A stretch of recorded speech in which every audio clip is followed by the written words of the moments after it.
La comunicación es crucial en los tiempos que corren.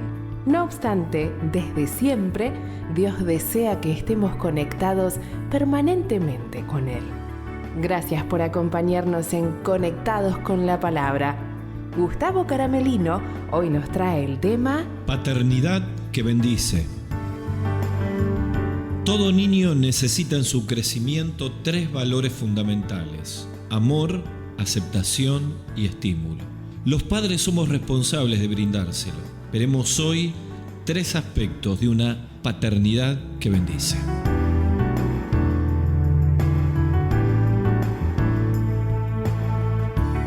Bienvenidos a Conectados con la Palabra. Seguimos nuestro estudio del libro de Esdras y vamos capítulo por capítulo siguiendo el libro y extrayendo temas prácticos para la vida del joven y de la familia. Nuestro tema de hoy es paternidad que bendice, y algún joven que me escucha dirá: solamente se le va a hablar a los padres. Quiero decirte que el concepto de paternidad que bendice en la Biblia es mucho más que consejos a los padres de familia.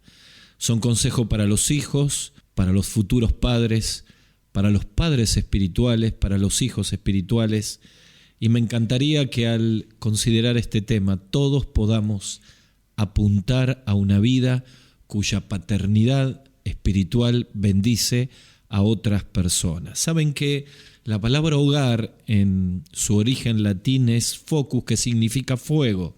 Es la idea de un calor que tiene que tener el hogar para bendecir la vida de la familia. Lamentablemente, muchas veces, en lugar de ser un lugar cálido, termina siendo un fuego que enfrenta, lastima y trae heridas a la vida. Suele ocurrir en los cursos prematrimoniales que cuando comenzamos a hablar de matrimonio, los jóvenes tienen en su subconsciente los fracasos de su niñez, los fracasos de sus propios padres, divorcios, enfrentamientos, abandonos, y cuando tienen que llegar al desafío personal de formar una familia, necesitan entender que Dios no repite la historia, que no estamos condenados a repetir la historia de nuestros padres, que Dios es un Dios personal y que podemos formar una vida con una paternidad que bendice. Quisiera ir al libro de Esdras capítulo 4. Estamos estudiando el regreso de 50.000 judíos después del edicto de Ciro, rey de Persia, que viajaron meses desde Babilonia a Jerusalén y comenzaron a reconstruir el templo del Señor. Echaron los cimientos, hubo voces de júbilo y de llanto en diferentes aspectos generacionales que tratamos en el programa anterior. Y llegamos al capítulo 4, que voy a invitarte a que puedas leer en tu Biblia, y en el versículo 1 al 4 encontramos la oposición que siempre existe a los proyectos de Dios, tanto en la Biblia como en la historia de la iglesia. Quiero decirte a vos, que sos un siervo de Dios, que nunca esperes que Satanás reaccione de otra manera.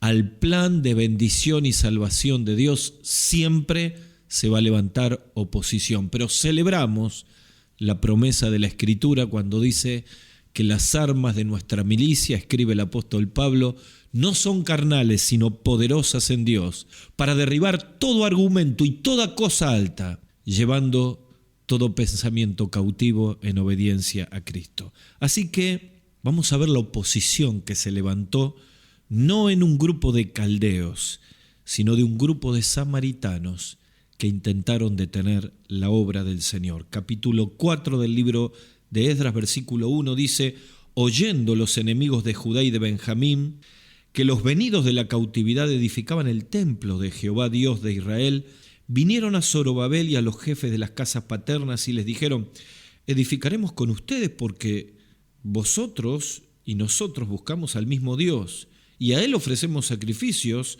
desde los días de Sar-Jadón, rey de Asiria, que nos hizo venir aquí.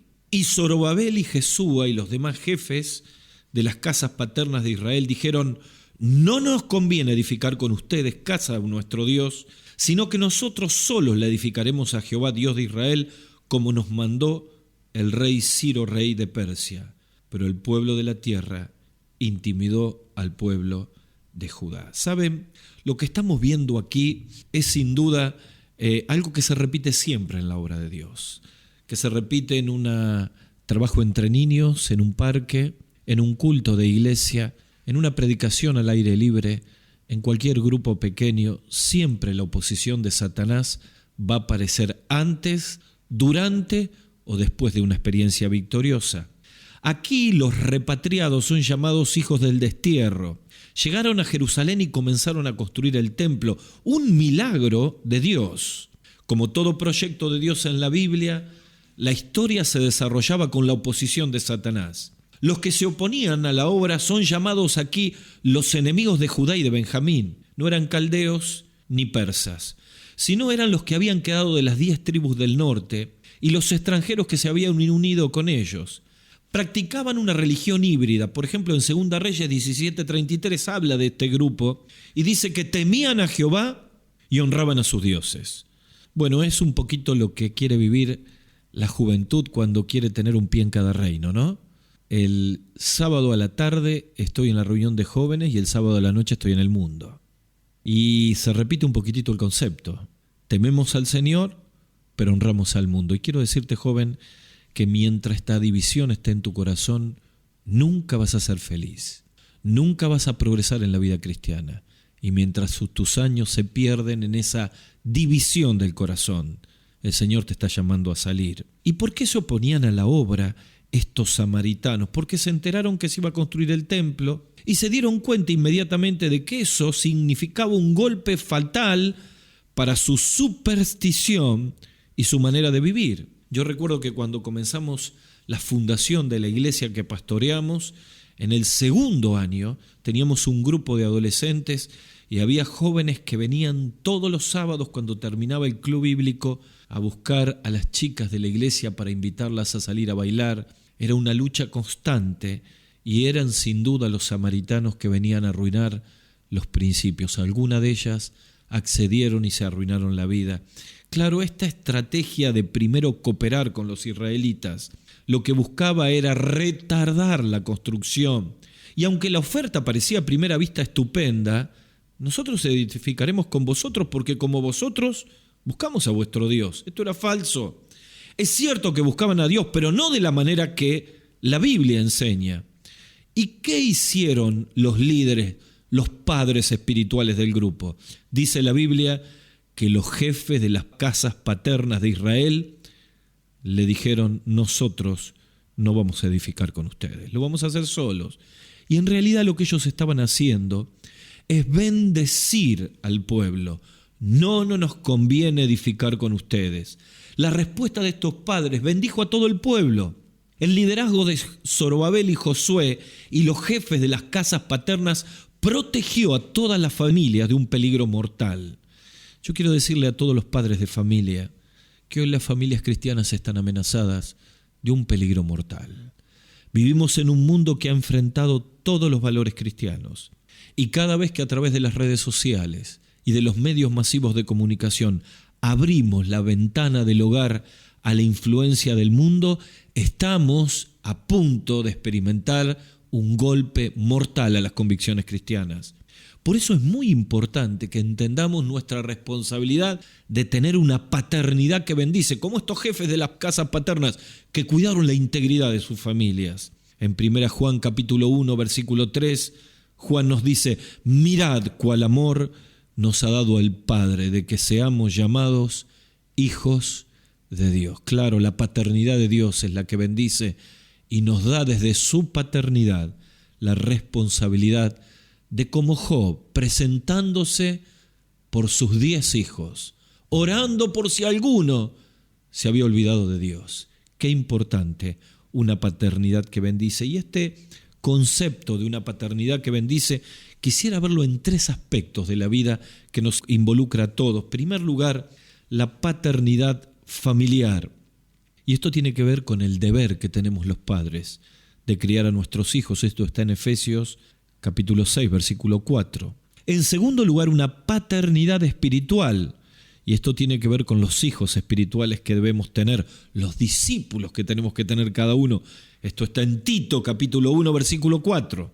y finalmente la paternidad celestial, la paternidad de nuestro Dios, 2 Corintios capítulo 1, versículo 3, de la cual todos necesitamos. Vamos a la primera paternidad que bendice, la paternidad familiar, y esto tiene que ver con el deber que cada uno de nosotros, los padres, tenemos de criar a nuestros hijos en la disciplina y amonestación del Señor.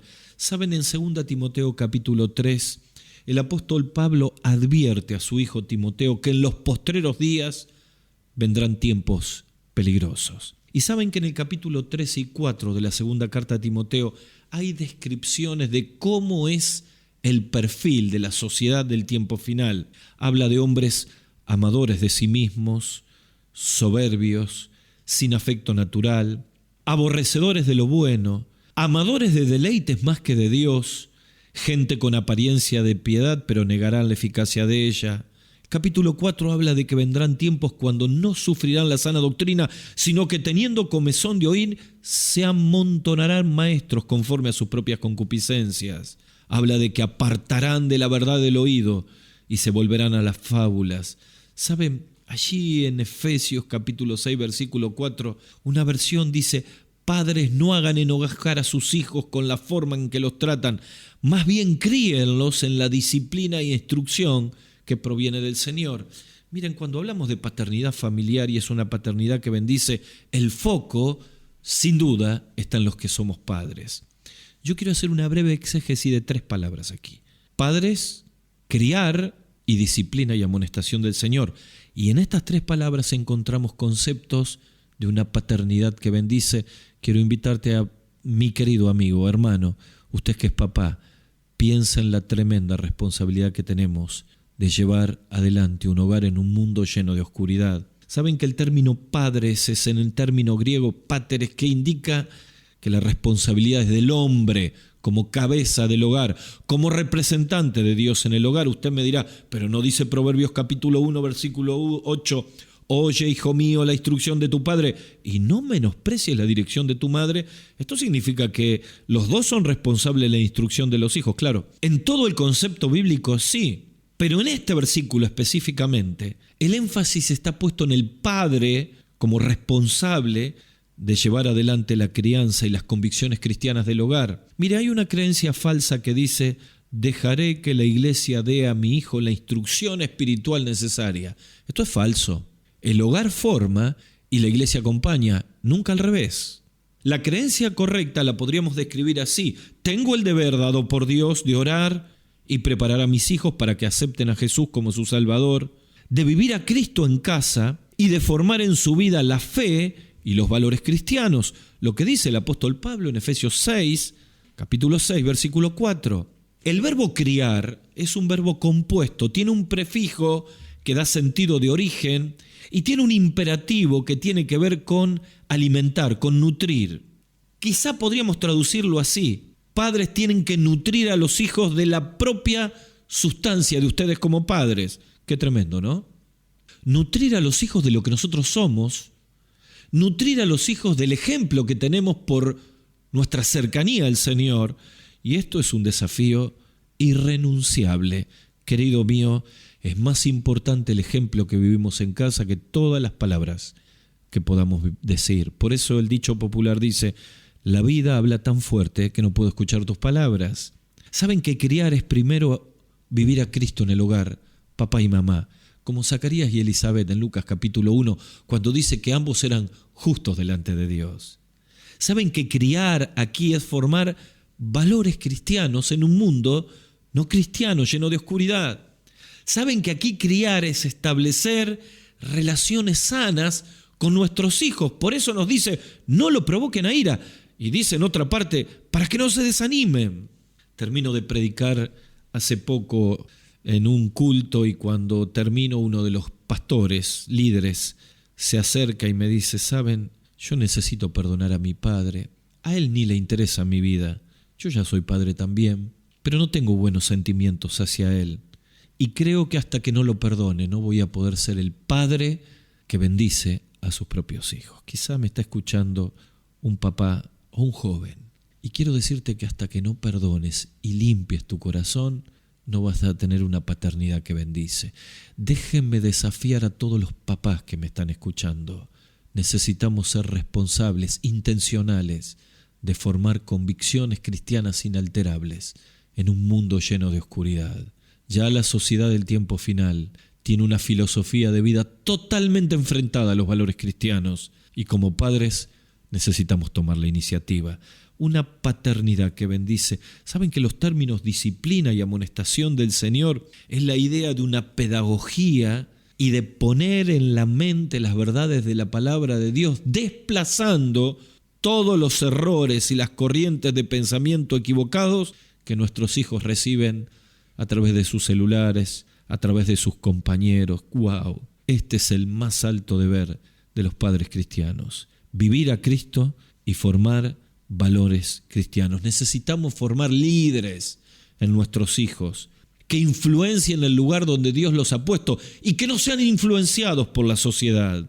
Un padre le dice a su hijo: hijo, ten cuidado por donde caminas. Y el niño le dice: claro, papá, pero ten cuidado tú porque yo solo sigo tus pasos. Proverbios capítulo 20, versículo 7 dice: los justos caminan con integridad, benditos son los que siguen sus pasos. Primera paternidad que bendice, la paternidad familiar. Padres, asumamos nuestra responsabilidad. En segundo lugar, paternidad espiritual. Aquí el foco sale de la familia y se pone en la familia de la fe. Es un espectro más amplio. Aquí no son solamente los padres los que tienen la responsabilidad. Aquí no es una cuestión de género. Aquí nos alcanza a todos, hombres y mujeres, jóvenes y adultos. En Tito capítulo 1, versículo 4, está el concepto de la paternidad espiritual. Dice el apóstol a Tito, refiriéndose en la carta: verdadero hijo en la común fe. Claro, aquí Pablo está diciendo que Tito era su hijo espiritual. Es decir, él lo había llevado a los pies de Cristo. Él lo había discipulado. Y esta frase, con casi total seguridad, indica que Tito no solo fue llevado a Cristo, sino que además el concepto de verdadero es una palabra que indica que los mismos valores espirituales que habían caracterizado a Pablo se veían ahora en su hijo espiritual, Tito. Saben que cuando habla de Timoteo también habla de su hijo espiritual.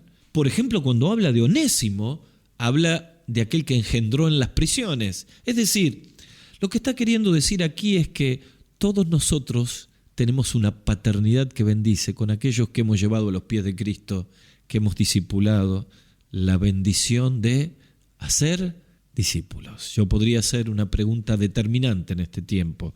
¿Quién ha sido o es tu padre espiritual? ¿No lo tienes?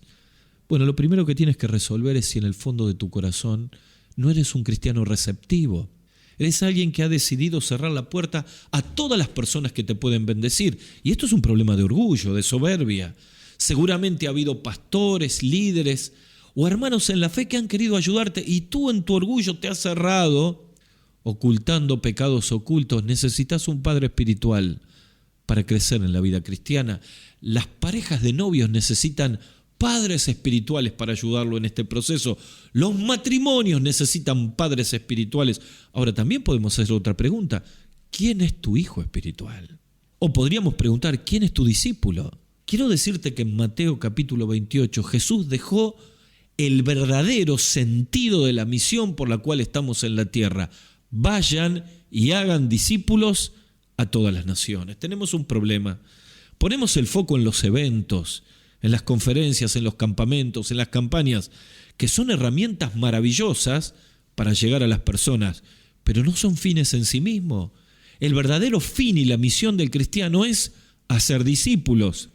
Así que podría hacerte una nueva pregunta. Por ejemplo, ¿cuál es tu discípulo? ¿Cuál es su nombre? ¿No tienes un discípulo? Tienes que pedirle a Dios que te dé uno. Tienes que pedirle a Dios que pueda cambiar la dureza de tu corazón por un corazón sensible. Tienes que clamar al Señor para que ponga carga por los que se pierden y te dé una oportunidad de compartir a Cristo dentro o fuera de la iglesia. Tienes que pedirle a Dios que ponga carga celestial para que una vez que esa persona se convirtió, puedas discipularlo y cuando cae, volverlo a buscar y así permitirle que crezca y pueda ser voz para él un padre espiritual. Y ella, para ti, querida hermana, una hija espiritual. ¿Sabes? Cuando él habla de Tito, dice verdadero hijo en la fe, un discípulo. Clama al Señor para que tener una paternidad que bendice sobre la vida de otras personas. Y finalmente, el tercer aspecto es la paternidad celestial. Claro, en 2 Corintios capítulo 1, versículo 3, la Biblia nos muestra la paternidad maravillosa de nuestro Dios. Este fin de semana tuve una experiencia muy dura. Una bebita que estuvo luchando porque nació prematura, partió a la eternidad.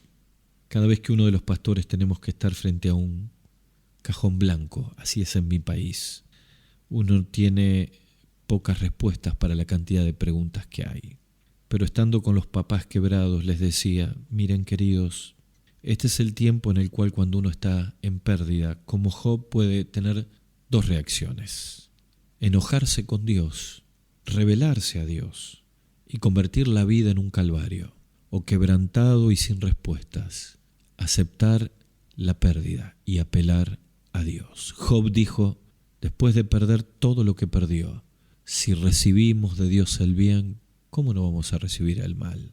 Jehová dio, Jehová quitó, bendito sea el nombre del Señor. Y Pablo escribe a los que habían perdido en capítulo 1 de la segunda carta a los Corintios, versículo 3, y nos dice, bendito sea el Dios y Padre de nuestro Señor Jesucristo, Padre de misericordias y Dios de toda consolación. Claro, yo quiero decirle a todos los que están afligidos, en pruebas, angustiados, en luchas, incomprendidos, que cuando hablamos de paternidad que bendice, claro que los padres necesitamos tener una paternidad familiar que bendice.